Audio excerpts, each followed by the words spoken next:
Lettre de Paul aux chrétiens de Rome. Moi, Paul, serviteur du Christ Jésus, je vous écris. Dieu m'a appelé pour être apôtre et il m'a mis à part pour annoncer sa bonne nouvelle. Cette bonne nouvelle, Dieu l'a promise depuis longtemps par ses prophètes dans les livres saints. Elle parle de son Fils. Comme être humain, il est né dans la famille de David, son ancêtre. Par l'Esprit Saint, Dieu l'a établi dans sa puissance de Fils de Dieu quand il a fait se lever de la mort. C'est Jésus-Christ, notre Seigneur. Par lui, j'ai reçu le don d'être apôtre, pour l'honneur du Christ, afin d'amener les gens de tous les peuples à croire en lui et à lui obéir. Vous aussi, vous faites partie de ces gens-là, puisque Jésus-Christ vous a appelés. Vous tous qui êtes à Rome, Dieu vous aime et vous a appelés à vivre pour lui. Que Dieu notre Père et le Seigneur Jésus-Christ vous bénissent et vous donne la paix. Tout d'abord, je remercie mon Dieu par Jésus-Christ pour vous tous, parce qu'on parle de votre foi dans le monde entier. Quand j'annonce la bonne nouvelle du Fils de Dieu, je sers Dieu de tout mon cœur. Et lui, il sait que je dis la vérité. Quand je prie, je dis toujours vos noms et je demande sans cesse de pouvoir aller chez vous si Dieu le veut. Oui, j'ai très envie de vous voir pour partager avec vous les dons de l'Esprit Saint, alors vous serez plus forts. Ou plus exactement, quand je serai près de vous, la foi que nous avons, vous et moi, nous encouragera tous. Frères et sœurs chrétiens, je ne veux pas que vous ignoriez ceci. J'ai eu plusieurs fois l'intention d'aller chez vous, mais jusqu'à maintenant, je n'ai pas pu le faire. J'espérais obtenir de bons résultats chez vous comme dans les autres pays. Je dois m'occuper de tous, des gens civilisés et de ceux qui ne le sont pas, des gens instruits et des gens ignorants. Je désire donc vivement vous annoncer la bonne nouvelle, à vous aussi qui habitez à Rome. Je n'ai pas honte d'annoncer la bonne nouvelle. Elle est la puissance de Dieu pour sauver tous ceux qui croient, les Juifs d'abord, les autres ensuite. En effet, la bonne nouvelle montre ceci. Dieu reconnaît les êtres humains comme justes quand ils croient en lui, et cette foi suffit. Oui, dans les livres saints, on lit « Celui qui croit en Dieu est juste, et ainsi il aura la vie. » Du haut du ciel, Dieu montre sa colère parce que les êtres humains sont pécheurs et parce qu'ils font le mal. Par leurs mauvaises actions, ils empêchent la vérité d'agir. Oui, ce qu'on peut connaître de Dieu, cela est clair pour eux parce que Dieu les a éclairés. La puissance sans limite de Dieu et ce qu'il est lui-même, ce sont des réalités qu'on ne voit pas. Mais depuis la création du monde, l'intelligence peut les voir à travers ce qu'il a fait. Les êtres humains sont donc sans excuse. En effet, ils ont connu Dieu, mais ils ne lui ont pas rendu gloire et ils ne l'ont pas remercié. Pourtant, c'est ce qu'on doit faire pour Dieu. Au contraire, leurs idées sont devenues fausses et leur cœur sans intelligence a perdu la lumière. Ils disent qu'ils ont la sagesse, mais ils sont devenus fous. Au lieu d'adorer le Dieu glorieux qui ne meurt pas, ils ont adoré des objets. Ces objets représentent une personne qui doit mourir, ou bien des oiseaux, des animaux à quatre pattes et des serpents. À cause de cela, Dieu les a laissés faire les actions mauvaises qu'ils voulaient, et ainsi, ils salissent eux-mêmes leur corps de façon honteuse. Ils ont remplacé le vrai Dieu par des faux dieux. Ils ont adoré et ils ont servi ce que Dieu a créé à la place du Créateur. Louange à lui pour toujours. Amen. C'est pourquoi Dieu les a laissés suivre des désirs qui les couvrent de honte. Leurs femmes ne couchent plus avec des hommes, mais elles couchent avec d'autres femmes. Et cette façon de faire va contre la nature. Les hommes font la même chose. Ils ne couchent plus avec des femmes, mais ils brûlent de désir les uns pour les autres. Ils couchent ensemble et c'est une honte. Ainsi, ils reçoivent eux-mêmes la punition que leur conduite mauvaise entraîne. Comme ils n'ont pas voulu reconnaître Dieu, Dieu les a laissés suivre leur intelligence tordue et ils font ce qu'on ne doit pas faire. Ils sont pleins de toutes sortes d'injustices, ils font le mal, ils veulent ce qui appartient aux autres, ils sont méchants, ils sont pleins de jalousie. Ils tuent, ils se disputent, ils trompent les autres, ils font n'importe quoi. Ils racontent des mensonges sur les gens, ils disent du mal d'eux. Ils sont ennemis de Dieu, ils insultent les autres, ils sont orgueilleux, ils se vantent, ils trouvent tous les moyens pour faire le mal. Ils n'obéissent pas à leurs parents. Ils sont stupides, ils ne tiennent pas leurs promesses, ils sont sans cœur et sans pitié. Pourtant, ils connaissent bien le jugement de Dieu. Ceux qui agissent ainsi méritent la mort. Eh bien, non seulement ils font ces choses-là, mais encore ils approuvent ceux qui les font. Romains, chapitre 2. Toi qui juges les autres, tu es donc sans excuse, peu importe qui tu es. Tu juges les autres, mais tu fais comme eux. Alors, en jugeant, c'est toi-même que tu condamnes. Oui, nous le savons, Dieu juge avec vérité ceux qui agissent ainsi. Toi, tu juges ceux qui font ces choses-là, mais tu fais comme eux. À ton avis, est-ce que tu vas échapper au jugement de Dieu? Dieu est très bon, très patient. Il sait attendre. Est-ce que tu t'en moques? Cette bonté de Dieu te pousse à changer ta vie. Tu ne le sais donc pas? Tu refuses de comprendre. Tu ne veux pas changer. C'est pourquoi tu prépares contre toi une grande colère pour le jour de la colère. Ce jour-là, Dieu va montrer qu'il juge les gens avec justice. Il récompensera chacun selon ses actes. Ceux qui cherchent toujours à faire le bien pour obtenir la gloire, l'honneur et la vie qui ne finit pas, à ceux-là, Dieu donnera de vivre avec lui pour toujours. Ceux qui se révoltent contre lui, qui n'obéissent pas à la vérité, mais qui se laissent diriger par ce qui est mauvais, à ceux-là, Dieu montrera son immense colère. Le malheur et la peur frapperont tous ceux qui font le mal, les Juifs d'abord, les autres ensuite. Au contraire, Dieu donnera la gloire, l'honneur et la paix à tous ceux qui font le bien, aux Juifs d'abord, aux autres ensuite. En effet, Dieu ne fait pas de différence entre les gens. Tous ceux qui font des péchés sans connaître la loi de Moïse mourront aussi, même s'ils n'ont pas cette loi. Mais tous ceux qui font des péchés en connaissant la loi de Moïse seront jugés par cette loi. Ceux qui se contentent d'écouter la loi de Moïse ne sont pas justes aux yeux de Dieu, mais Dieu rendra justes ceux qui obéissent à cette loi. Ceux qui ne sont pas juifs ne connaissent pas la loi de Moïse. Pourtant, certains font naturellement ce que cette loi commande. Ces gens-là n'ont pas la loi, ils sont une loi pour eux-mêmes. Par là, ils montrent une chose. Les actes que la loi demande sont écrits dans leur cœur. Leur conscience est témoin de cela. Et le fait qu'ils sont capables tantôt de s'accuser de leurs fautes, tantôt de se défendre, le prouve également. On le verra bien le jour du jugement. Selon la bonne nouvelle que j'annonce, ce jour-là, Dieu jugera par Jésus-Christ tout ce qui est caché dans la vie des gens. Toi qui portes le nom de Juif, tu t'appuies sur la loi et tu es fier de ton Dieu.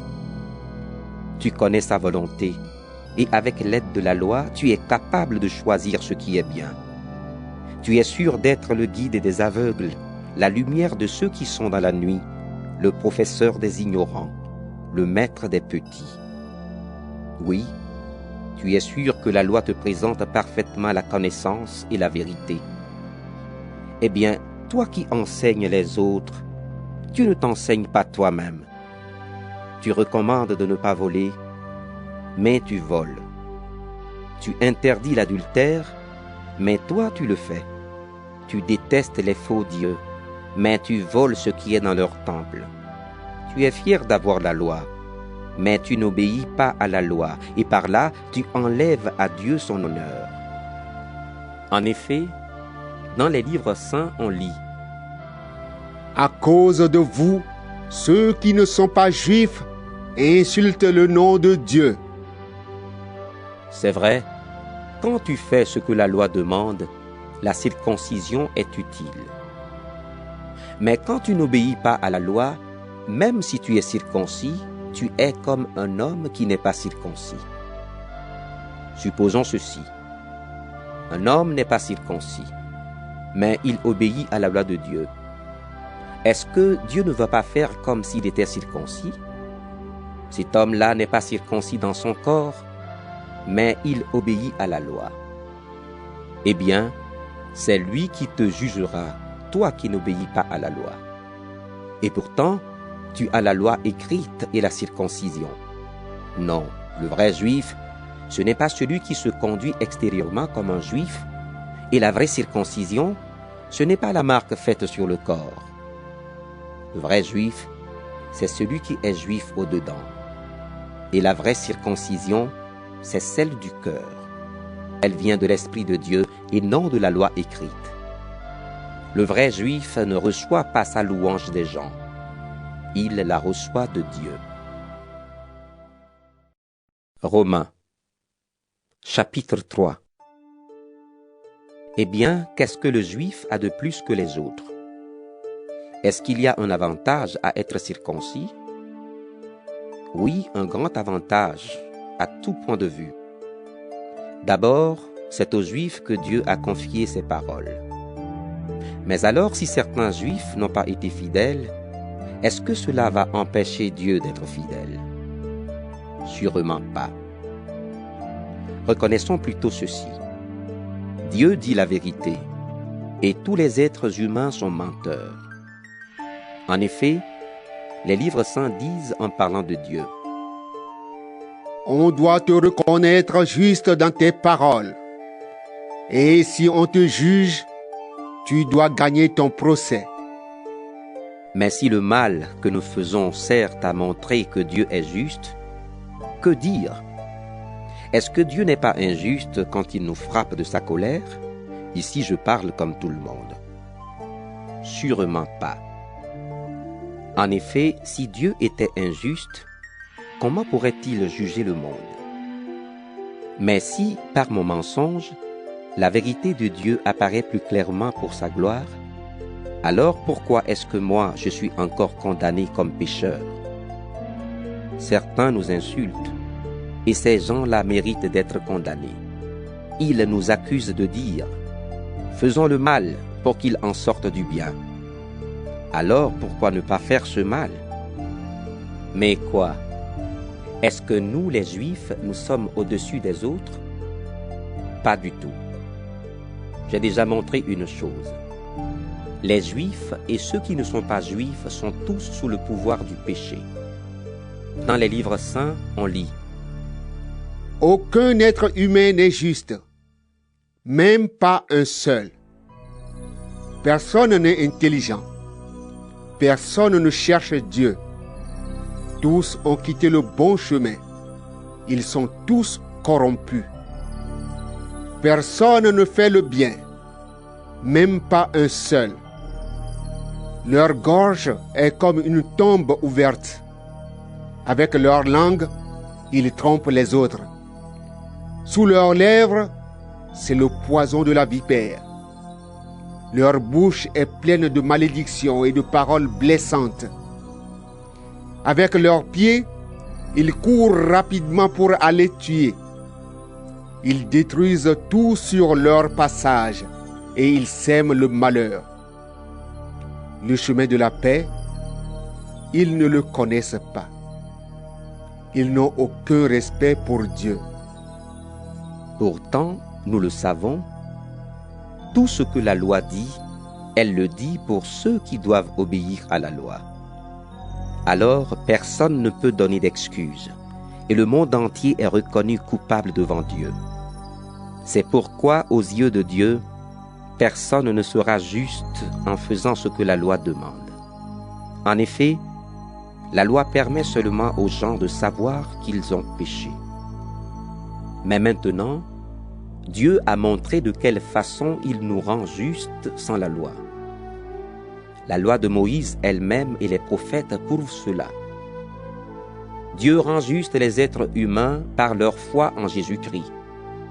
Il le fait pour tous ceux qui croient au Christ parce qu'il n'y a pas de différence entre eux. Tous ont péché et tous sont privés de la gloire de Dieu. Mais dans sa bonté, Dieu les rend justes gratuitement par Jésus-Christ qui les libère du péché. Dieu l'a offert en sacrifice. Alors, par sa mort, le Christ obtient le pardon des péchés pour ceux qui croient en lui. Ainsi, Dieu a voulu montrer qu'il est toujours juste. Il l'était autrefois quand il a été patient et n'a pas puni les péchés des êtres humains. Mais il est juste aujourd'hui puisqu'il veut à la fois être juste et rendre juste ceux qui croient en Jésus. Alors, est-ce qu'on a encore des raisons de se vanter? Non, pas du tout. Pourquoi donc? Parce que ce qui compte, ce n'est pas d'obéir à la loi, c'est de croire. Oui, nous pensons ceci. Les êtres humains sont rendus justes parce qu'ils croient, et non parce qu'ils font ce que la loi demande. Ou alors, est-ce que Dieu est seulement le Dieu des Juifs? Est-ce qu'il n'est pas aussi le Dieu des autres? Si, bien sûr, il est aussi le Dieu des autres peuples, parce qu'il n'y a qu'un seul Dieu. C'est lui qui va rendre justes les Juifs à cause de leur foi. C'est lui aussi qui va rendre justes les autres peuples à cause de leur foi. Donc, quand nous croyons, est-ce que nous rendons la loi inutile? Sûrement pas. Au contraire, nous donnons à la loi toute sa valeur. Romains, chapitre 4. Maintenant, qu'est-ce que nous allons dire sur Abraham, notre ancêtre? Qu'est-ce qu'il a obtenu par lui-même? Si Abraham a été reconnu comme juste à cause de ce qu'il a fait, il peut se vanter, mais pas devant Dieu. En effet, dans les livres saints, qu'est-ce qu'on dit? Abraham a cru en Dieu. Alors Dieu l'a reconnu comme juste en tenant compte de sa foi.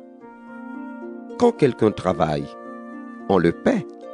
Ce salaire n'est pas un cadeau, mais c'est quelque chose qu'on lui doit. Au contraire, quelqu'un ne fait rien de spécial, mais il croit en celui qui rend juste le pécheur. Cette personne, Dieu la reconnaît comme juste parce qu'il tient compte de sa foi. Et David chante son bonheur, le bonheur de celui que Dieu reconnaît comme juste sans tenir compte de ses actes. Voici des gens heureux.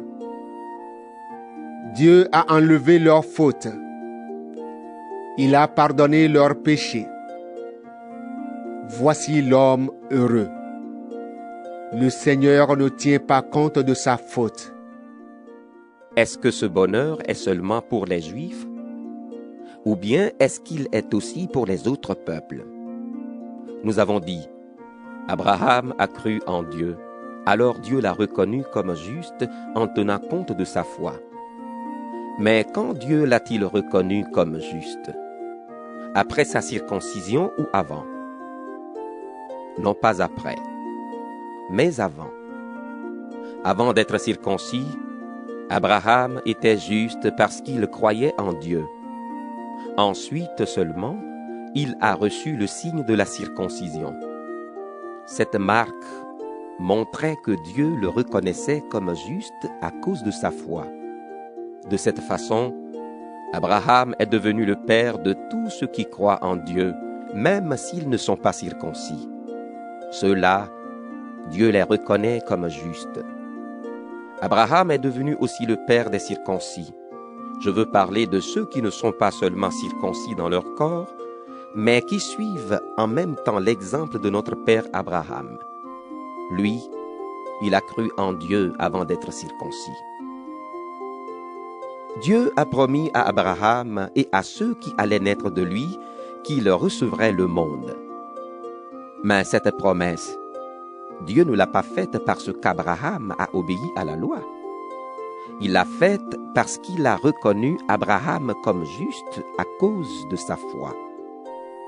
Si les biens promis étaient seulement pour ceux qui obéissent à la loi, la foi ne servirait à rien et la promesse de Dieu n'aurait plus de valeur. En effet, la loi produit la colère de Dieu, mais quand il n'y a pas de loi, on ne peut pas désobéir à la loi. Pour cette raison, c'est en croyant qu'on reçoit les biens promis, et c'est vraiment un don gratuit. Alors la promesse est valable pour tous ceux qui sont nés d'Abraham. Elle est valable non seulement pour ceux qui sont soumis à la loi, mais également pour ceux qui croient comme Abraham, notre Père à tous. Oui, les livres saints le disent. J'ai fait de toi le père de beaucoup de peuples. Abraham est notre Père devant Dieu, en qui il a cru. C'est le Dieu qui donne la vie aux morts et qui appelle à exister ce qui n'existe pas encore. Il n'y avait plus d'espoir, et pourtant Abraham a espéré. Il a cru en Dieu, et pour cela, il est devenu le père de beaucoup de peuples. Les livres saints le disent. Ceux qui vont naître de toi seront très nombreux. Sa foi est restée solide. Pourtant, Abraham avait à peu près 100 ans. Et il le savait. Son corps était déjà comme mort. Et Sarah ne pouvait pas avoir d'enfant. Devant la promesse de Dieu, il n'a pas manqué de confiance. Au contraire, sa foi l'a rempli de force, et il a rendu gloire à Dieu. Il était sûr d'une chose, ce que Dieu a promis, il est assez puissant pour le faire. C'est pourquoi Dieu a reconnu Abraham comme juste. Quand les livres saints disent « Dieu l'a reconnu comme juste », ces paroles ne sont pas pour Abraham seulement. Elles sont aussi pour nous, et Dieu tiendra compte de notre foi. En effet, nous croyons en lui qui a réveillé Jésus notre Seigneur de la mort. Jésus a été livré à cause de nos fautes, mais Dieu l'a réveillé de la mort pour nous rendre justes. Romains, chapitre 5. Oui, nous avons été rendus justes en croyant, et maintenant nous sommes en paix avec Dieu par notre Seigneur Jésus-Christ. Nous croyons, et par Jésus, nous pouvons nous approcher du Dieu d'amour en qui nous vivons maintenant. Et nous sommes fiers parce que nous espérons recevoir la gloire de Dieu. Bien plus, nous sommes fiers parce que nous souffrons. Nous le savons, la souffrance rend patient. Et quand on est patient, on reste fidèle malgré les difficultés. Quand on est fidèle, on garde l'espérance. Et cette espérance ne trompe pas. En effet, Dieu a répandu son amour dans nos cœurs par l'Esprit Saint qu'il nous a donné. Oui, quand nous étions encore sans force, le Christ est mort pour les gens mauvais, au moment décidé par Dieu. Déjà, pour une personne juste, on ne serait guère prêt à mourir. Pour une personne qui fait le bien, on aurait peut-être le courage de mourir. Mais voici comment Dieu a prouvé son amour pour nous. Le Christ est mort pour nous, et pourtant, nous étions encore pécheurs. Maintenant, son sacrifice nous a rendus justes. Alors c'est sûr, le Christ va nous sauver aussi de la colère de Dieu. Oui, quand nous étions les ennemis de Dieu, il nous a réconciliés avec lui par la mort de son Fils. Puisqu'il nous a réconciliés, alors c'est sûr, Dieu va aussi nous sauver par la vie de son Fils. Ce n'est pas tout. Nous sommes fiers de Dieu à cause de notre Seigneur Jésus-Christ qui nous a maintenant réconciliés avec Dieu. Le péché est entré dans le monde à cause d'un seul homme, Adam. Et le péché a amené la mort. Alors la mort a touché tous les êtres humains parce que tous ont péché. Avant que Dieu donne la loi à Moïse, le péché était dans le monde. Mais quand il n'y a pas de loi, on ne tient pas compte du péché. Pourtant, depuis le temps d'Adam jusqu'à Moïse, la mort a été très puissante. Elle a frappé même ceux qui n'ont pas péché comme Adam, qui a désobéi à l'ordre de Dieu. Adam était le représentant de celui qui allait venir. Mais il y a une grande différence entre le don gratuit de Dieu et la faute d'Adam. Oui, à cause de la faute d'un seul homme, Adam, un grand nombre de gens sont morts. Mais le don gratuit de Dieu est beaucoup plus important. Ce don, Dieu l'a fait par un seul homme, Jésus-Christ, et ainsi il a répandu généreusement ses bienfaits sur un grand nombre de gens. Le don de Dieu produit un autre résultat que le péché d'un seul homme. En effet, après le péché d'un seul, Adam, le jugement de Dieu a eu pour résultat de condamner les êtres humains.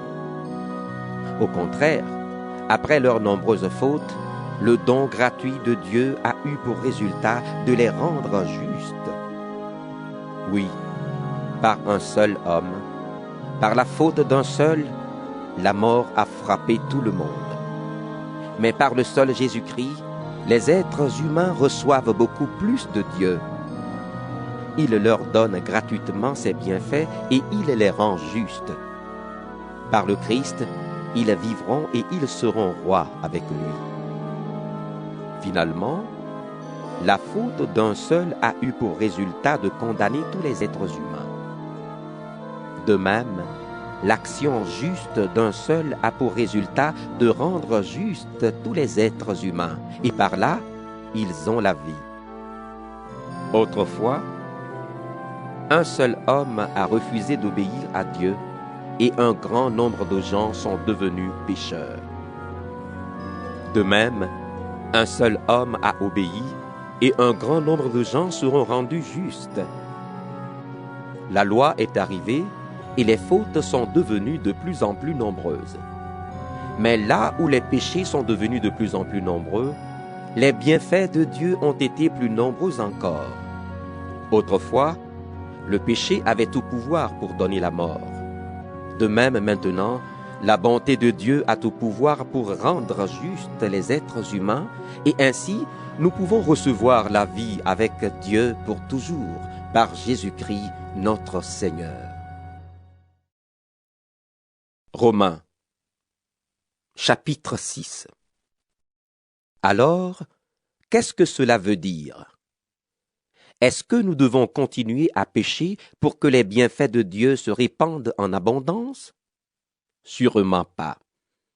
Nous sommes passés par une mort qui nous a séparés du péché. Alors, comment pouvons-nous vivre encore dans le péché? Vous le savez bien, notre baptême, en nous unissant au Christ Jésus, nous a tous unis à sa mort. Donc, par le baptême, nous avons été plongés avec lui dans la mort. Mais la puissance glorieuse du Père a réveillé le Christ de la mort, pour que nous aussi, nous vivions d'une vie nouvelle. En effet, nous avons été totalement unis à lui au moment où nous sommes morts avec lui. De même, nous serons unis à lui en nous levant comme lui de la mort. Comprenons bien ceci. Ce que nous étions avant, cela a été cloué sur la croix avec le Christ. Alors le péché qui fait partie de nous-mêmes est détruit, et nous ne sommes plus esclaves du péché. Oui, celui qui est mort est libéré du péché. Mais si nous sommes morts avec le Christ, nous croyons que nous vivrons aussi avec lui. Nous le savons bien. Depuis que le Christ s'est réveillé de la mort, il ne doit plus mourir. La mort n'a plus de pouvoir sur lui. Le Christ est mort et sa mort l'a séparé totalement du péché, une fois pour toutes. Maintenant, il est vivant et sa vie est tout entière pour Dieu. De même, vous aussi, vous devez penser ceci. Vous êtes morts en étant totalement séparés du péché, mais en étant unis à Jésus-Christ, vous êtes vivants pour Dieu. Donc le péché ne doit plus avoir de pouvoir sur votre corps, qui mourra un jour, et vous ne devez plus obéir aux désirs mauvais de votre corps. Ne mettez plus votre corps au service du péché, comme un moyen pour faire le mal.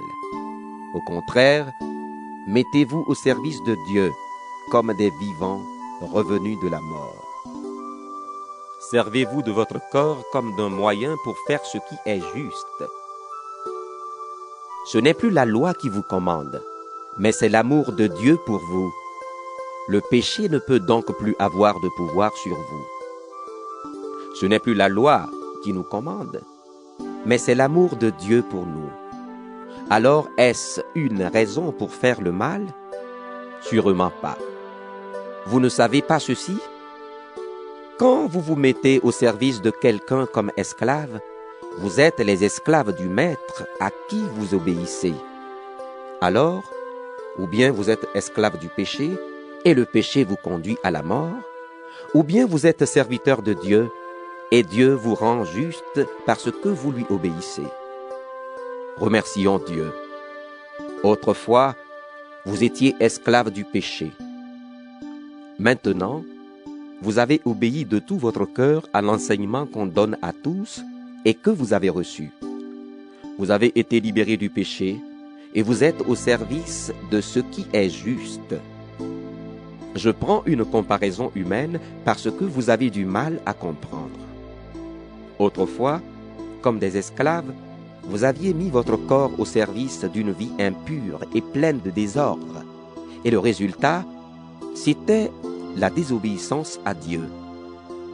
De même, aujourd'hui, comme des esclaves, mettez votre corps au service de ce qui est juste, et le résultat, ce sera une vie qui plaît à Dieu. Quand vous étiez esclaves du péché, faire ce qui est juste ne vous intéressait pas. Et à ce moment-là, quelles actions avez-vous faites? Aujourd'hui, vous en avez honte, parce que le résultat, c'est la mort. Mais maintenant, vous êtes libérés du péché, et vous êtes devenus les serviteurs de Dieu. Ainsi, vous faites des actions qui plaisent à Dieu, et le résultat, c'est la vie avec Dieu pour toujours. Oui, avec le péché, ce qu'on gagne, c'est la mort. Mais avec Dieu, ce qu'on reçoit gratuitement, c'est la vie avec lui pour toujours, en union avec le Christ Jésus, notre Seigneur. Romains, chapitre 7. Frères et sœurs chrétiens, je parle à des gens qui connaissent la loi. La loi a de l'autorité sur nous seulement pendant notre vie. Vous savez sûrement cela. Par exemple, une femme mariée est liée à son mari par la loi pendant qu'il est vivant. Mais quand il meurt, cette femme est libérée de la loi qui l'attachait à lui. Si elle devient la femme d'un autre homme pendant que son mari est vivant, on dit qu'elle est adultère. Mais quand son mari meurt, elle est libérée de la loi. Elle peut devenir la femme d'un autre homme. Elle ne sera pas adultère. Pour vous, mes frères et mes sœurs, c'est la même chose. Vous êtes unis au Christ, mort pour nous sur la croix, donc vous êtes totalement séparés de la loi. Vous appartenez à quelqu'un d'autre, et cet autre, c'est celui qui s'est réveillé de la mort. Et ainsi, nous pouvons servir Dieu utilement. Oui, autrefois, quand nous faisions n'importe quoi, nos désirs mauvais utilisaient la loi pour agir dans notre corps. Et le résultat, c'était la mort. Mais maintenant, nous sommes totalement séparés de ce qui nous écrasait. Alors, nous pouvons servir Dieu d'une façon nouvelle, en obéissant à l'Esprit Saint, et nous ne servons plus Dieu à la manière d'autrefois, en obéissant à la loi de Moïse. Alors, qu'est-ce que cela veut dire? Est-ce que la loi appartient au péché? Sûrement pas. Mais j'ai connu le péché seulement par la loi. En effet, je ne pouvais pas connaître les désirs mauvais sans ce commandement de la loi. Tu n'auras pas de désirs mauvais. Le péché a profité de l'occasion. Il s'est servi du commandement pour produire en moi toutes sortes de désirs mauvais. Le péché, c'est une chose morte s'il n'y a pas de loi. Autrefois, quand il n'y avait pas de loi, j'étais vivant. Mais quand le commandement est venu, c'est le péché qui est devenu vivant, et moi je suis mort. C'est pourquoi le commandement qui devait me conduire à la vie m'a conduit à la mort. Oui, le péché a profité de l'occasion. Il s'est servi du commandement pour me tromper, et ainsi, il m'a fait mourir. Mais la loi est sainte, et le commandement est saint, juste et bon. Alors, est-ce qu'une chose bonne peut faire mourir? Sûrement pas. Mais le péché s'est servi d'une chose bonne pour me donner la mort. De cette façon, le commandement a permis de reconnaître combien le péché est mauvais et de montrer toute sa violence. Oui, nous le savons, la loi vient de Dieu, mais moi, je suis un homme faible, vendu comme esclave au péché. Vraiment, ce que je fais, je ne le comprends pas. Ce que je veux, je ne le fais pas, et ce que je déteste, je le fais. Si je fais ce que je ne veux pas, je reconnais que la loi est bonne. Alors, ce n'est pas moi qui fais cela, c'est le péché qui habite en moi. Oui, je le sais, le bien n'habite pas en moi, je veux dire en moi qui suis faible. Pour moi, vouloir le bien, c'est possible, mais faire le bien, c'est impossible.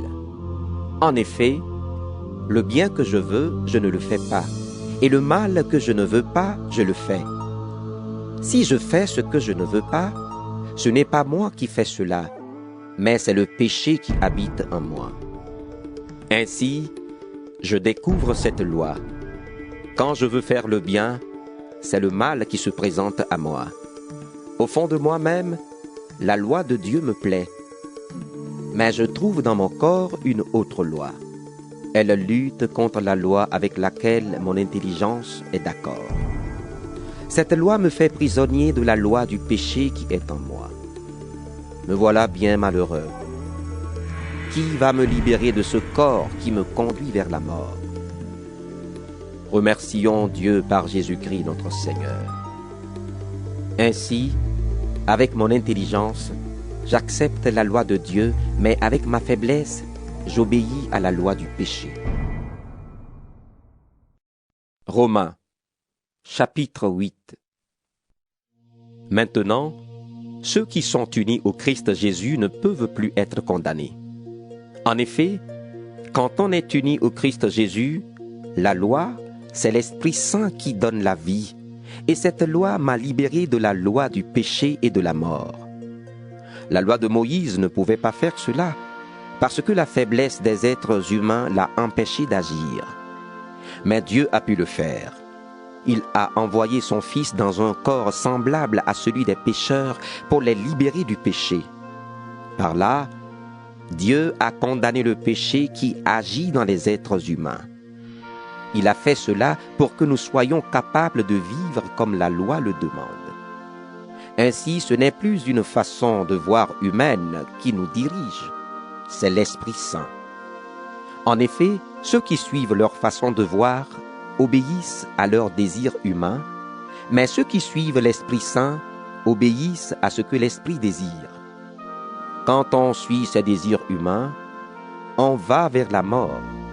Quand on suit l'Esprit Saint, on va vers la vie et vers la paix. Oui, les désirs humains sont ennemis de Dieu. Ils n'obéissent pas à la loi de Dieu. Pour eux, C'est même impossible. Et ceux qui suivent ces désirs ne peuvent pas plaire à Dieu. Or, vous ne suivez plus ces désirs. Vous suivez l'Esprit de Dieu parce qu'il habite en vous. Si quelqu'un n'a pas l'Esprit du Christ, il n'appartient pas au Christ. Mais le Christ est en vous. Bien sûr, votre corps va mourir à cause du péché. Mais puisque vous avez été rendus justes, l'Esprit Saint vous donne la vie. Dieu a réveillé Jésus de la mort.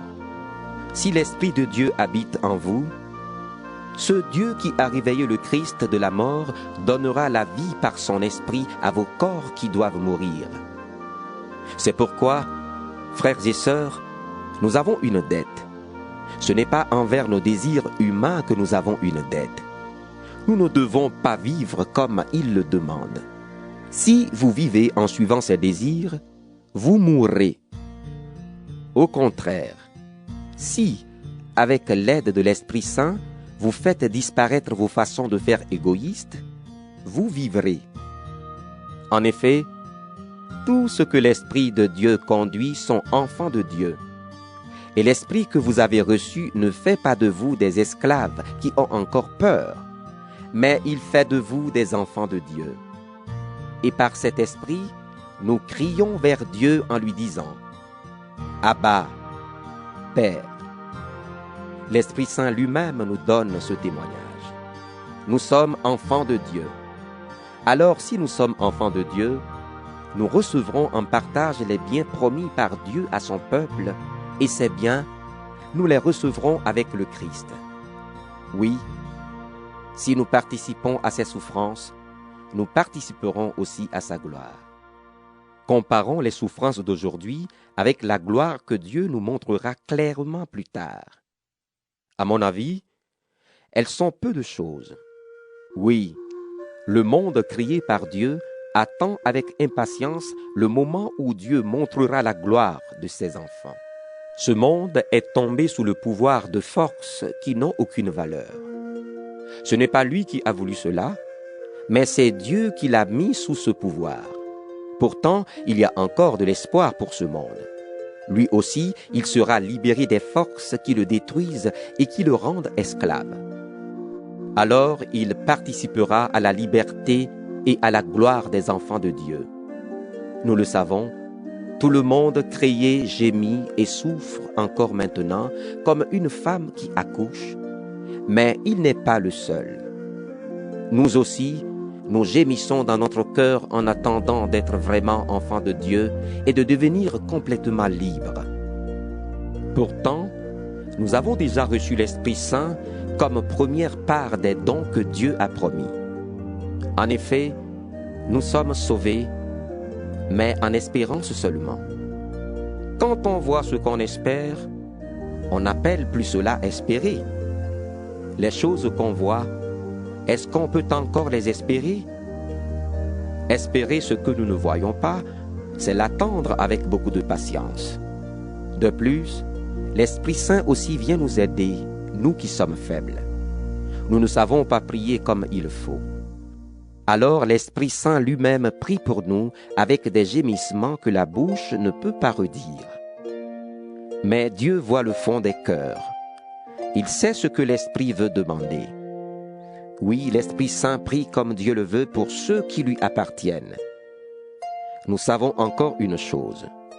Dieu fait tout pour le bien de ceux qui ont de l'amour pour lui. Ceux-là, il les a appelés selon son projet. En effet, ceux que Dieu a choisis d'avance, il a aussi décidé d'avance de les faire ressembler à son Fils. Ainsi, son Fils sera l'aîné d'une grande famille. Ceux que Dieu a choisis d'avance, il les a aussi appelés. Ceux qu'il a appelés et ceux qu'il a rendus justes, il leur a aussi donné sa gloire. Que dire de plus? Si Dieu est pour nous, qui sera contre nous? Même à son Fils, Dieu n'a pas évité la souffrance, mais il l'a livré pour nous tous. Alors avec son Fils, il va tout nous donner gratuitement. Qui peut accuser ceux que Dieu a choisis? Personne.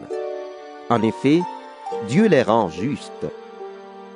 Qui peut les condamner? Personne.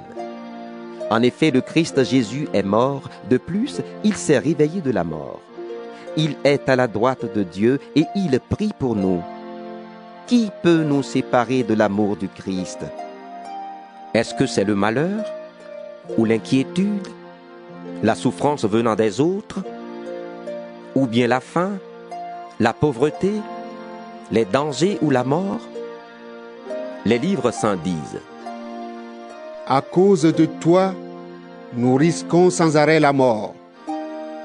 On nous traite comme des moutons de boucherie. Mais dans tout ce qui nous arrive, nous sommes les grands vainqueurs par celui qui nous a aimés. Oui, j'en suis sûr. Rien ne pourra nous séparer de l'amour que Dieu nous a montré dans le Christ Jésus, notre Seigneur.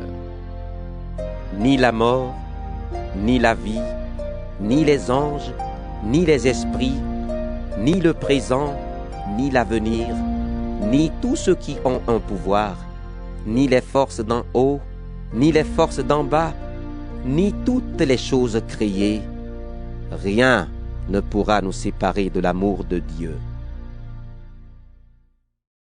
Romains, chapitre 9. Je suis uni au Christ, donc je vais dire la vérité. Je ne vais pas mentir. Ma conscience, guidée par l'Esprit Saint, me dit aussi que c'est vrai. Mon cœur est plein d'une grande tristesse et je souffre sans cesse. Oui, je souhaiterais moi-même être rejeté par Dieu et séparé du Christ pour mes frères et sœurs juifs. Ils sont du même peuple que moi. Ce sont des Israélites. Dieu a fait d'eux ses enfants. Il leur a montré sa gloire. Il a fait alliance avec eux. Il leur a donné la loi, le culte, les promesses et les ancêtres célèbres. C'est dans leur peuple que le Christ est né comme être humain, lui qui est Dieu au-dessus de tout. Louange à lui pour toujours. Amen. Pourtant, la promesse de Dieu n'a pas été sans résultat. En effet, ceux qui sont nés d'Israël n'appartiennent pas tous au vrai peuple d'Israël. Et ceux qui sont nés dans la famille d'Abraham ne sont pas tous ses vrais enfants. Oui, Dieu a dit à Abraham: Les enfants que je t'ai promis, tu les auras par Isaac. Voici le sens de ces paroles. Ce ne sont pas les enfants nés de la volonté d'un homme et d'une femme qui sont les enfants de Dieu. Les vrais enfants, ce sont les enfants nés de la promesse de Dieu. Voici les paroles de la promesse. Je reviendrai dans un an et Sarah aura un fils. Ce n'est pas tout. Il y a aussi Rebecca. Elle a eu 2 enfants du même père, notre ancêtre Isaac. Ces enfants n'étaient pas encore nés. Ils n'avaient encore fait ni bien ni mal. Pourtant Dieu a dit à Isaac: le frère aîné servira le plus jeune. Les livres saints le disent. J'ai préféré Jacob à Ésaü. Ceci s'est passé pour que le projet de Dieu se réalise. Dieu choisit les gens librement. Ce choix ne dépend pas de leurs actes, mais il dépend seulement de Dieu qui appelle. Qu'est-ce que cela veut dire? Est-ce que Dieu est injuste? Sûrement pas. En effet, il a dit à Moïse: J'aurai pitié de qui je veux avoir pitié. Je serai bon avec qui je veux être bon. Donc, la bonté de Dieu ne dépend pas de ce que les gens veulent, ni de leurs efforts, mais elle dépend seulement de Dieu qui a pitié. Dans les livres saints, Dieu dit au roi d'Égypte: Je t'ai fait roi pour montrer ma puissance en toi et pour faire connaître mon nom sur toute la terre. On le voit, Dieu a pitié de qui il veut et il ferme le cœur de qui il veut.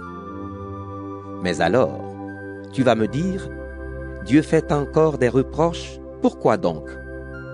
En effet, qui peut résister à ce qu'il veut? Mais qui es-tu, toi, pour discuter avec Dieu? Est-ce que le plat demande à celui qui l'a fait, « Pourquoi est-ce que tu m'as fait comme cela » Est-ce que le potier ne peut pas faire ce qu'il veut avec son argile? Avec la même terre, est-ce qu'il ne peut pas faire un joli plat et un plat ordinaire? Dieu a voulu montrer sa colère et faire connaître sa puissance. Pourtant, les êtres humains qui méritaient sa colère et qui allaient être condamnés, il les a supportés avec beaucoup de patience. Aux autres, il a montré sa pitié. Il a voulu leur faire connaître sa grande gloire. Il les a préparés à recevoir cette gloire. Et ces gens-là, c'est nous. Il nous a appelés non seulement parmi les Juifs, mais aussi parmi ceux qui ne sont pas Juifs. Dieu dit dans le livre du prophète Osée, « Celui qui n'était pas mon peuple, je l'appellerai mon peuple. Le peuple que je n'aimais pas, je l'appellerai peuple aimé. Et là où on avait dit aux gens, vous n'êtes pas mon peuple, on les appellera fils du Dieu vivant. » De son côté, Ésaïe annonce au sujet du peuple d'Israël. Même si les Israélites deviennent aussi nombreux que les grains de sable au bord de la mer, seule une partie d'entre eux sera sauvée. En effet, le Seigneur fera sur la terre ce qu'il a dit, rapidement et jusqu'au bout. Ésaïe a dit aussi par avance. Le Dieu Tout-Puissant nous a laissé quelques enfants. Sinon, nous serions devenus comme la ville de Sodome, comme la ville de Gomorrhe. Qu'est-ce que cela veut dire? Eh bien, des gens qui ne sont pas juifs ont été rendus justes en croyant. Pourtant, ils ne cherchaient pas à être justes. Au contraire, le peuple d'Israël cherchait à devenir juste par la loi. Pourtant, il n'y est pas arrivé. Pourquoi? Parce que cette justice, les Juifs ne l'attendaient pas de la foi. Ils croyaient l'obtenir par leurs actes. Ils ont heurté la pierre qui fait perdre l'équilibre. En effet, dans les livres saints, Dieu dit « Je pose dans la ville de Sion une pierre qui fait perdre l'équilibre, un rocher qui fait tomber. Mais celui qui s'appuie sur ce rocher ne le regrettera pas. » Romains, chapitre 10. Frères et sœurs chrétiens, je désire de tout mon cœur que les Juifs soient sauvés, et je demande cela à Dieu pour eux. Oui, je peux le dire, ils sont pleins d'ardeur pour Dieu, mais cette ardeur n'est pas éclairée par la connaissance. Ils n'ont pas compris comment Dieu rend justes les êtres humains. Ils ont cherché à imposer leur façon d'être justes. Ainsi, ils ont refusé le chemin que Dieu prend pour rendre justes les êtres humains. En effet, la loi de Moïse a atteint son but. C'est le Christ, et maintenant Dieu rend juste tous ceux qui croient en Jésus-Christ. Quand Moïse parle de la justice qui vient de la loi, il dit « La loi donnera la vie à celui qui obéit à tous ses commandements. » Mais voici comment il parle de la justice qui vient de la foi. Ne dis pas dans ton cœur, « Qui montera au ciel pour faire descendre le Christ ?» Ne dis pas non plus, « Qui va descendre dans le ventre de la terre ?» Le Christ est déjà remonté du milieu des morts. Alors voici comment Moïse parle de la justice dans les livres saints. La parole est tout près de toi, dans ta bouche et dans ton cœur. Cette parole, c'est le message de la foi que nous annonçons. Est-ce que ta bouche affirme devant tous que Jésus est le Seigneur? Est-ce que tu crois dans ton cœur que Dieu l'a réveillé de la mort? Dans ce cas, tu seras sauvé. En effet, quand nous croyons de tout notre cœur, Dieu nous rend justes. Quand nous affirmons notre foi devant tous, il nous sauve. Oui, les livres saints disent ceux qui croient en lui ne le regretteront pas. Alors il n'y a pas de différence entre les Juifs et ceux qui ne sont pas Juifs. Tous ont le même Seigneur. Il donne ses bienfaits à tous ceux qui font appel à lui. Les livres saints le disent. Tous ceux qui feront appel au Seigneur seront sauvés. Mais comment s'adresser au Seigneur si on ne croit pas en lui? Et comment croire au Seigneur si on n'a pas entendu parler de lui? Et comment entendre parler de lui si personne ne l'annonce? Et comment l'annoncer si personne n'est envoyé pour cela? Les livres saints le disent bien. Quelle joie à l'arrivée de ceux qui annoncent de bonnes nouvelles. Mais tous n'ont pas obéi à la bonne nouvelle. Oui, Ésaïe le dit. Seigneur, qui a cru à notre message? On devient croyant quand on écoute le message, et ce message, c'est la parole du Christ. Alors je demande, est-ce que les Juifs n'ont pas entendu cette parole? Mais si, en effet, les livres saints disent. On a entendu la voix des messagers sur la terre entière, et leurs paroles sont allées jusqu'au bout du monde. Alors je demande, est-ce que le peuple d'Israël n'a pas compris? Dieu a déjà dit par la bouche de Moïse. Je vous rendrai jaloux de ceux qui ne forment pas un vrai peuple. Je vous mettrai en colère contre un peuple sans intelligence.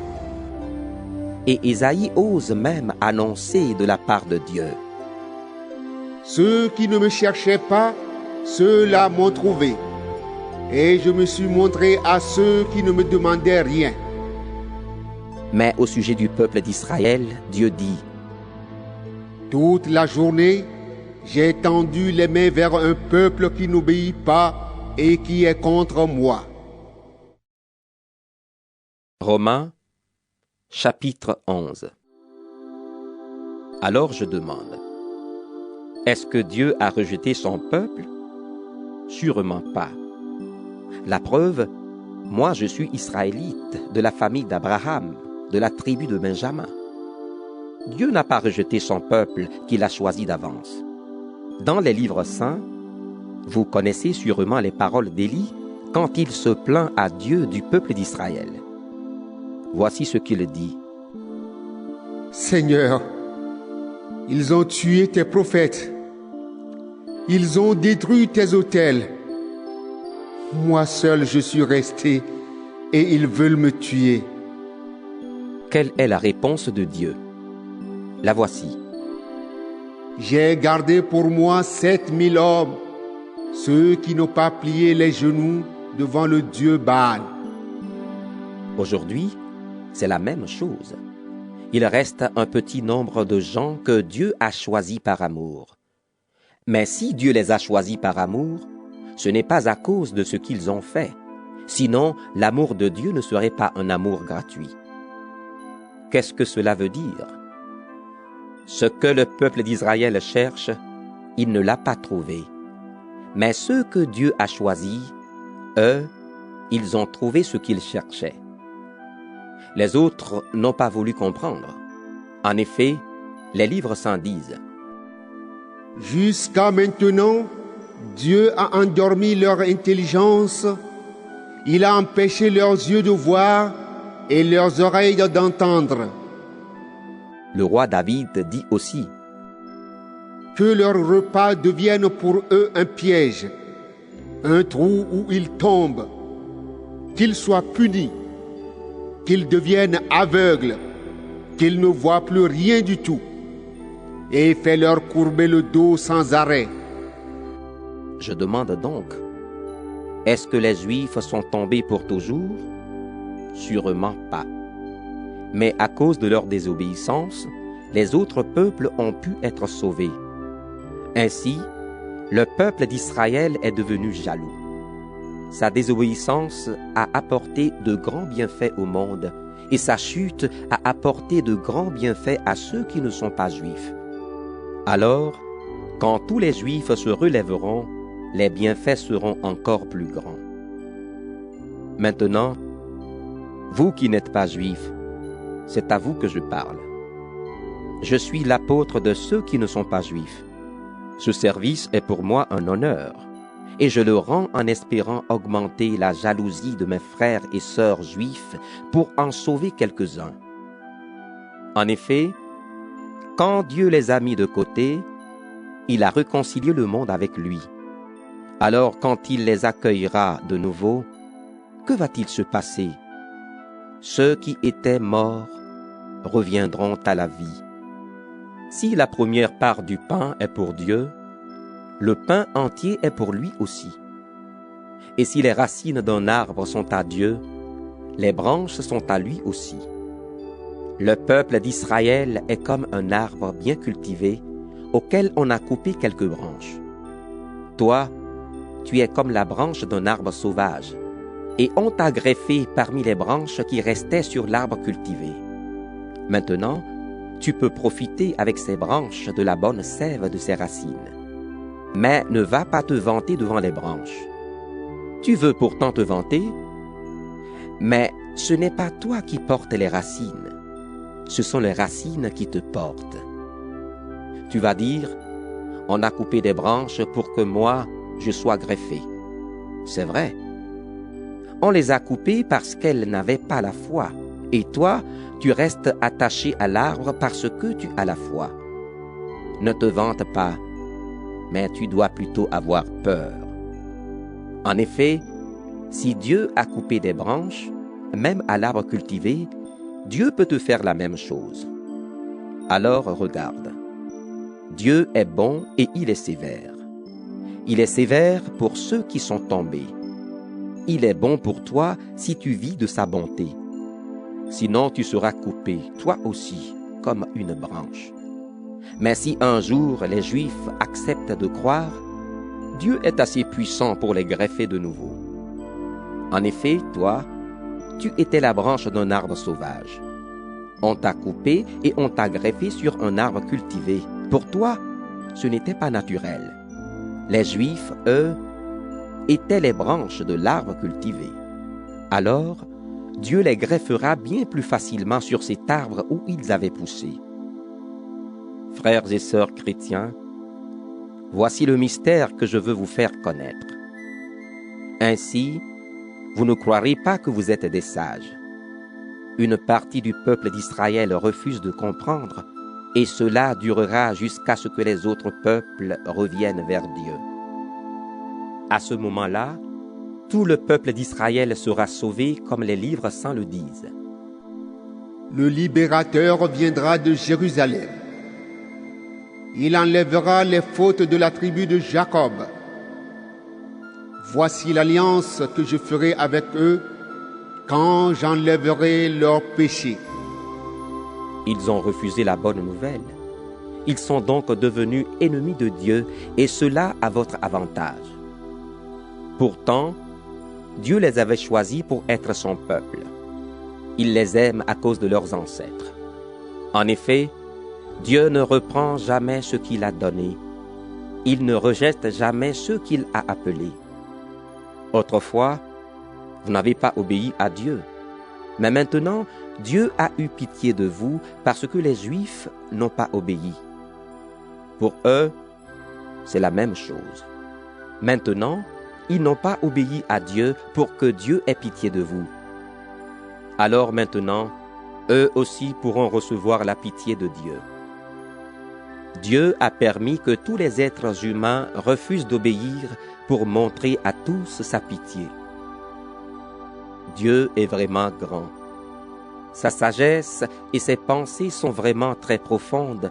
Personne ne peut connaître ses décisions. Personne ne peut comprendre ses projets. Les livres saints disent: Qui connaît la pensée du Seigneur? Qui peut lui donner des conseils? Qui lui a donné quelque chose le premier pour que Dieu lui donne à son tour?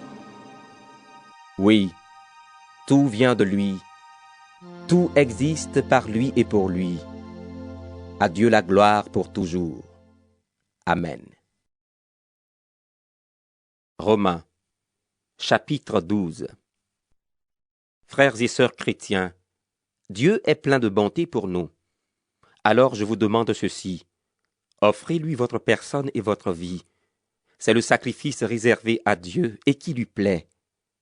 Voilà le vrai culte que vous devez lui rendre. Ne suivez pas les coutumes du monde où nous vivons, mais laissez Dieu vous transformer en vous donnant une intelligence nouvelle. Ainsi vous pourrez savoir ce qu'il veut, ce qui est bon, ce qui lui plaît, ce qui est parfait. Dieu m'a donné gratuitement ses bienfaits. Je peux donc dire à chacun de vous, ne vous croyez pas plus important que vous n'êtes, mais que chacun se juge comme il est, selon la mesure de foi que Dieu lui a donnée en partage. En effet, dans notre corps, il y a plusieurs parties, et elles ne font pas toutes la même chose. De même, nous qui sommes plusieurs, nous formons tous ensemble un seul corps en étant unis au Christ. Et nous sommes tous unis les uns aux autres, chacun à sa place, comme les parties d'un même corps. Nous avons reçu de Dieu des dons, et ils sont différents pour chacun de nous. Alors si quelqu'un a le don de parler comme un prophète, qu'il parle en accord avec sa foi. Si quelqu'un a le don de servir, qu'il serve. Si quelqu'un a le don d'enseigner, qu'il enseigne. Si quelqu'un a le don d'encourager, qu'il encourage. Celui qui donne doit donner sans compter. Celui qui dirige la communauté doit le faire avec ardeur. Celui qui aide les pauvres doit le faire avec joie. Que votre amour soit vrai. Détestez le mal. Attachez-vous au bien. Aimez-vous de tout votre cœur comme des frères et sœurs chrétiens. Soyez toujours les premiers à vous respecter les uns les autres. Servez le Seigneur activement, sans paresse et de tout votre cœur. Soyez dans la joie à cause de votre espérance. Restez patients dans le malheur. Continuez à prier fidèlement. Aidez les chrétiens qui en ont besoin. Recevez bien ceux qui viennent chez vous. Souhaitez du bien à ceux qui vous font souffrir. Souhaitez du bien et non du mal. Soyez dans la joie avec ceux qui sont dans la joie. Pleurez avec ceux qui pleurent. Soyez bien d'accord entre vous. Ne cherchez pas de grandes choses, mais laissez-vous attirer par ce qui est simple. Ne vous prenez pas pour des sages. Ne rendez à personne le mal pour le mal. Cherchez à faire le bien devant tous. Autant que possible, si cela dépend de vous, vivez en paix avec tous. Amis très chers, ne vous vengez pas vous-même, mais laissez faire la colère de Dieu. En effet, dans les livres saints, le Seigneur Dieu dit, « À moi la vengeance, c'est moi qui donnerai à chacun ce qu'il mérite. » Mais il dit aussi, « Si ton ennemi a faim, donne-lui à manger. S'il a soif, donne-lui à boire. Alors si tu fais cela, c'est comme si tu mettais des charbons brûlants sur sa tête. » Ne te laisse pas vaincre par le mal, mais sois vainqueur du mal par le bien. Romains, chapitre 13. Chacun doit obéir à ceux qui ont le pouvoir. En effet, tout pouvoir vient de Dieu, et ceux qui ont le pouvoir gouvernent parce que Dieu le permet. Alors, si quelqu'un lutte contre les autorités, il lutte contre l'ordre voulu par Dieu, et ceux qui refusent de leur obéir seront condamnés. Quand on fait le bien, on ne doit pas avoir peur de ceux qui nous gouvernent, mais on doit avoir peur d'eux quand on fait le mal. Tu ne veux pas avoir peur des autorités? Alors fais le bien et tu recevras leurs félicitations. Oui, les autorités sont au service de Dieu pour te conduire au bien. Mais si tu fais le mal, tu dois avoir peur, car les autorités ont le pouvoir de punir. Et ce n'est pas pour rien. Quand les autorités punissent, elles sont au service de Dieu. Elles montrent la colère de Dieu contre celui qui fait le mal. C'est pourquoi il faut obéir, non seulement pour éviter la colère de Dieu, mais encore parce que notre conscience nous le demande. C'est aussi pour cela que vous payez des impôts. En effet, les fonctionnaires qui les demandent sont chargés de ce travail par Dieu. Donnez à chacun ce que vous lui devez. Si c'est l'impôt, payez l'impôt. Si c'est une taxe, payez-la. Si c'est l'obéissance, obéissez. Si c'est le respect, soyez respectueux. N'ayez aucune dette envers personne, sauf la dette de l'amour que vous devez avoir entre vous. Celui qui aime les autres obéit parfaitement à la loi. En effet, vous connaissez les commandements. Ne trompe pas ta femme ou ton mari. Ne tue personne. Ne vole pas. Ne désire pas ce qui ne t'appartient pas. Ces commandements et tous les autres sont contenus dans cette parole. Aime ton prochain comme toi-même. Quand on aime, on ne fait aucun mal à son prochain. Par conséquent, aimer, c'est obéir parfaitement à la loi. Vous connaissez le temps où nous sommes. C'est le moment de sortir de votre sommeil. En effet, quand nous avons cru au Christ, le salut était encore loin. Maintenant, il est plus près de nous. La nuit est bientôt finie. Le jour va se lever. Alors, débarrassons-nous des actions mauvaises qu'on fait pendant la nuit. Prenons les armes qu'on utilise en pleine lumière. Menons une vie honnête comme en plein jour. Évitons de trop manger ou de trop boire. Ne couchons pas avec n'importe qui. Ne vivons pas n'importe comment. Évitons les disputes et les jalousies. Soyez semblables au Seigneur Jésus-Christ. Ne vous laissez pas entraîner vers le mal par vos mauvais désirs. Romains, chapitre 14. Accueillez celui qui n'a pas une foi solide. Ne dites pas de mal de ce qu'il pense. Par exemple, quelqu'un croit qu'il peut manger de tout, mais quelqu'un d'autre qui n'a pas une foi solide mange seulement des légumes. Celui qui mange de tout ne doit pas mépriser celui qui ne mange pas certains aliments.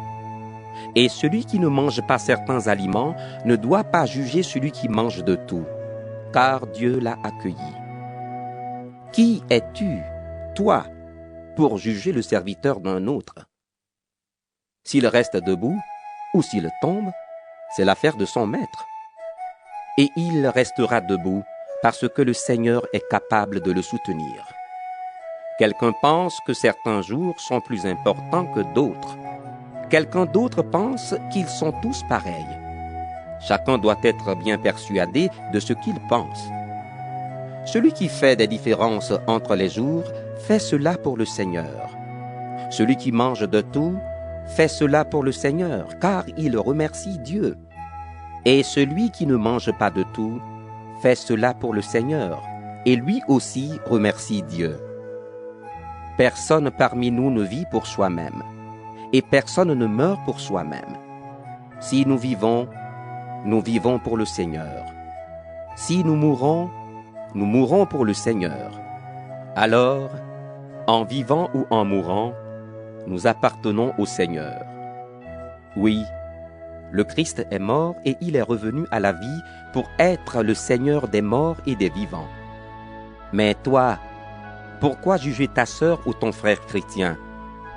Et toi, pourquoi les mépriser? En effet, nous devrons tous nous présenter devant le tribunal de Dieu. Dans les livres saints, on lit: Moi, le Seigneur vivant, je le jure, tous les êtres humains se mettront à genoux devant moi et tous me rendront gloire. Ainsi, chacun de nous devra rendre des comptes à Dieu. Arrêtons donc de nous juger les uns les autres. Mais voici plutôt ce que vous devez décider. Ne mettez rien devant votre frère ou votre sœur pour leur faire perdre l'équilibre ou pour les pousser au mal. Je le sais, et grâce au Seigneur Jésus, j'en suis sûr. Rien n'est impur. Mais si quelqu'un pense qu'une chose est impure, elle devient impure pour lui.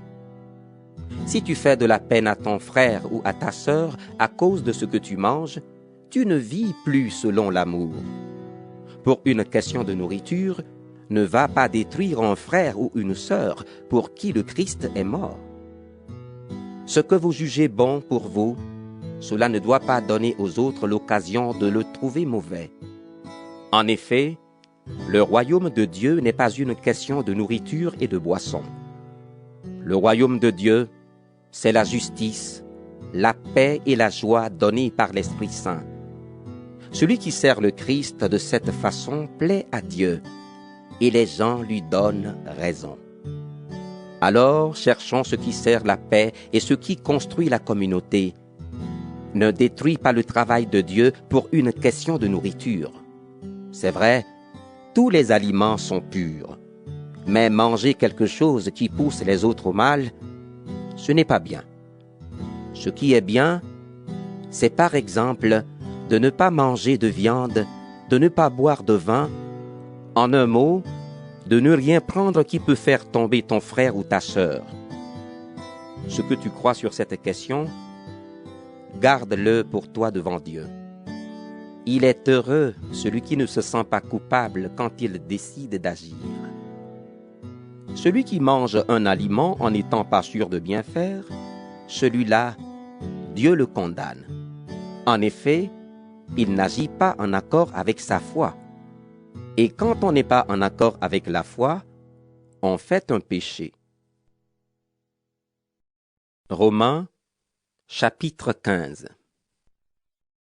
Nous qui sommes forts, nous devons porter la faiblesse de ceux qui n'ont pas cette force. Nous ne devons pas chercher ce qui nous plaît. Chacun de nous doit chercher à plaire aux autres pour le bien, pour construire la communauté. Le Christ, lui, n'a pas cherché ce qui lui plaisait.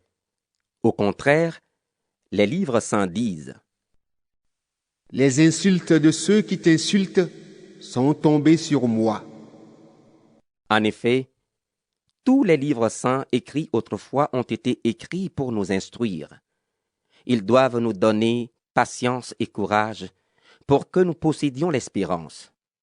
La patience et le courage viennent de Dieu. Que Dieu vous rende donc capable d'être bien d'accord entre vous en suivant l'exemple de Christ Jésus. Alors, d'un même cœur et d'une même bouche, vous pourrez rendre gloire à Dieu, le Père de notre Seigneur Jésus-Christ. Accueillez-vous les uns les autres, comme le Christ vous a accueillis pour la gloire de Dieu. Je vous le dis, Dieu est fidèle. C'est pourquoi le Christ est devenu le serviteur des Juifs pour accomplir les promesses faites par Dieu aux ancêtres. Et les non-Juifs rendent gloire à Dieu à cause de sa bonté.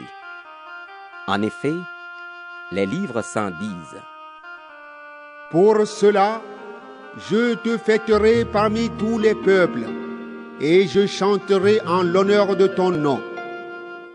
Les livres saints disent encore : Peuple, réjouissez-vous avec le peuple que Dieu a choisi. Pays du monde entier, chantez les louanges du Seigneur. Tous les peuples, chantez la grandeur de Dieu. Ésaïe dit aussi : Un homme de la famille de Jessé va venir. Il se lèvera pour gouverner les autres peuples, et ces peuples mettront leur espoir en lui. Que Dieu qui donne l'espérance vous remplisse de paix et de joie à cause de votre foi. Alors, vous serez pleins d'espérance par la puissance de l'Esprit Saint. Frères et sœurs, personnellement, j'en suis sûr, vous êtes vous-même pleins de bonne volonté.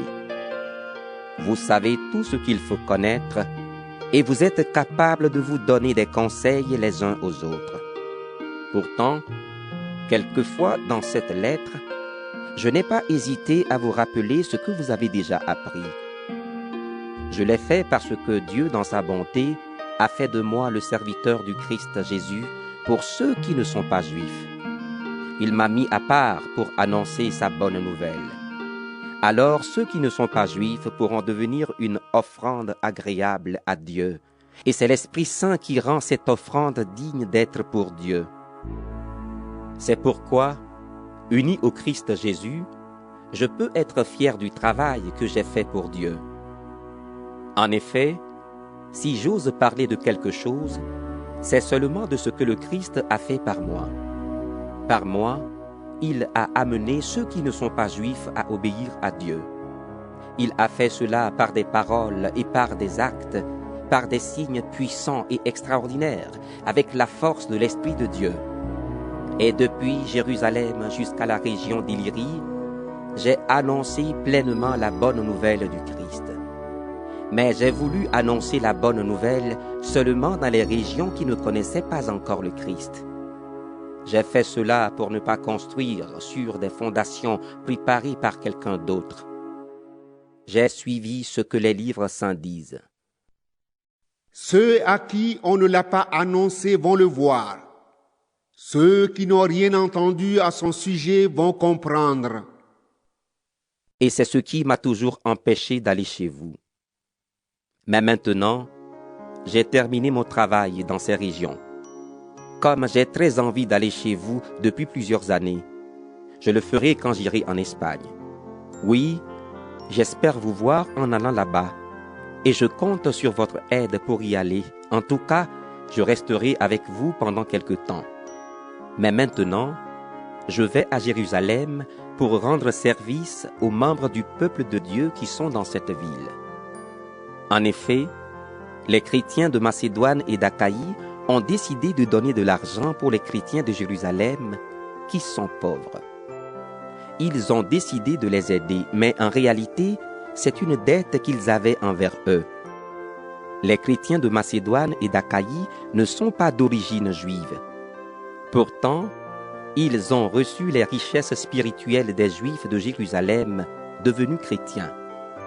Alors, à leur tour, ils doivent partager leurs richesses matérielles avec eux. Quand j'aurai réglé cette affaire, quand j'aurai remis l'argent à la communauté de Jérusalem, j'irai en Espagne en passant chez vous. Et je le sais, quand j'irai chez vous, je viendrai avec toute la bénédiction du Christ. Frères et sœurs, luttez avec moi quand vous priez Dieu pour moi. Je vous le demande par notre Seigneur Jésus-Christ et par l'amour que l'Esprit Saint nous donne. Priez pour que je ne tombe pas entre les mains des gens de Judée qui ne croient pas au Christ. Priez pour que les chrétiens acceptent de bon cœur l'aide que j'apporte à Jérusalem. Alors je pourrai venir chez vous dans la joie. Et si Dieu le veut, je pourrai me reposer un peu avec vous. Que le Dieu de paix soit avec vous tous. Amen. Romains, chapitre 16. Je vous recommande Phébé, notre sœur, qui travaille au service de l'église de Sancré. Recevez-la au nom du Seigneur, comme des chrétiens doivent le faire. Aidez-la chaque fois qu'elle a besoin de vous. Elle a aidé elle-même beaucoup de gens et elle m'a aidé aussi.